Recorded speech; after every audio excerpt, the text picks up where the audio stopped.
Jadi, saudara-saudara, semua data yang saudara ungkapkan itu keliru semua. Jadi saya bersedia kita duduk, kita buka-bukaan, ya.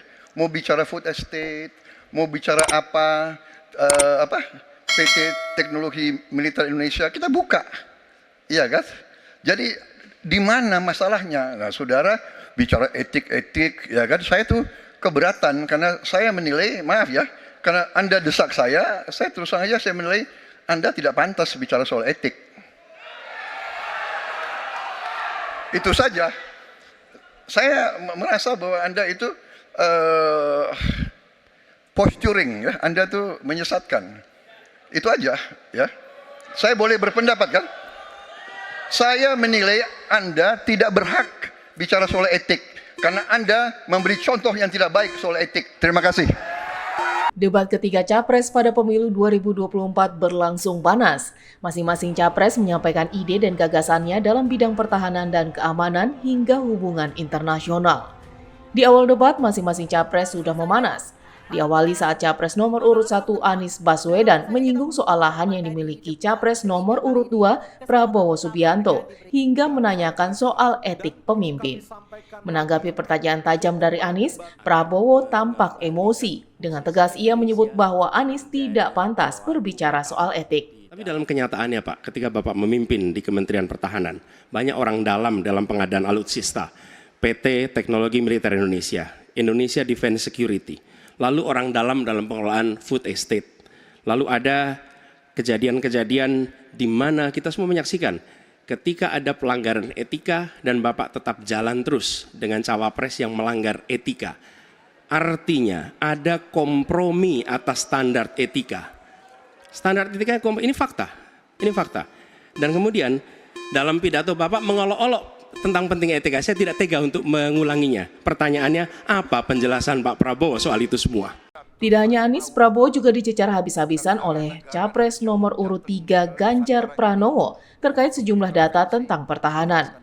Capres yang diusung PDI Perjuangan itu juga membongkar tentang aktivitas Global Militarization Index turun, bahkan proporsi anggaran militer juga dikatakan turun. Ganjar pun meminta agar Prabowo menjelaskan ke publik, namun Prabowo mengatakan tidak bisa memberikan penjelasan yang kompleks karena keterbatasan waktu. Pak Prabowo, saya senang sekali Bapak memantik saya, data saya tidak benar. Silakan bantah data saya hari ini, Pak. Dan saya izinkan kalau ada staf mau bantu, silakan berdiri di sebelahnya. Izinkan. Pak, Global Peace Index kita menurut sumber Institute for Economic and Peace kita turun, Pak. Kalau mau di-close up boleh. Silakan. Saya bawakan ini dari rumah. Mari kita bicara data yang benar. Global Militarization Index kita sumbernya Bonn International Center for Conflict Studies turun. Semua skornya ada. Kapabilitas militer kita, ini dari Law Institute Asia Power Index, turun. Proporsi anggaran pertahanan kita sumbernya IISS Military Balance Plus turun. Pak Prabowo, saya mau bertanya kepada Bapak, termasuk kemudian capaian MEF kita hanya 65,49% dari target 79%. Mengapa terjadi penurunan dan apa solusinya? Waktu habis. Beberapa pertanyaan tajam yang disampaikan Anies dan Ganjar membuat Prabowo terpojok. Ia pun secara tegas menyampaikan tidak semua isu tentang pertahanan negara dapat dijelaskan secara terang ke publik. Meskipun hal itu menyangkut tentang beberapa anggaran yang dipakai untuk pengadaan alutsista dan kesejahteraan personel TNI Polri. Yang Bapak ungkapkan itu, saya bisa bantah, waktunya tidak cukup. Saya siap berjumpa dengan Bapak, mari kita bahas satu persatu akan saya buktikan. Saya butuh hari ini, Pak. Nggak bisa, saya tidak dikasih waktu. Jadi Anda tidak fair, Anda minta saya kasih penjelasan yang begitu rumit, tapi waktu saya terbatas. Jadi saya transparan, saudara.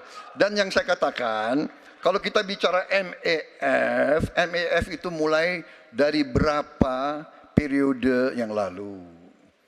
Ya, kalau kita mau buka-bukaan, Menteri Pertahanan sebelum saya, apakah tidak juga berpengaruh? Juga Menteri Keuangan yang banyak tidak menyetujui disbursement. Jadi mari kita diskusi dengan baik sebagai negarawan dan tidak mencari-cari hal-hal yang keliru. Waktu Terima kasih. habis Pak Prabowo, terima kasih. Hadirin yang ada di Acara sini. masih Tim UTV mengabarkan. Sudah dengarkan bersama-sama tadi.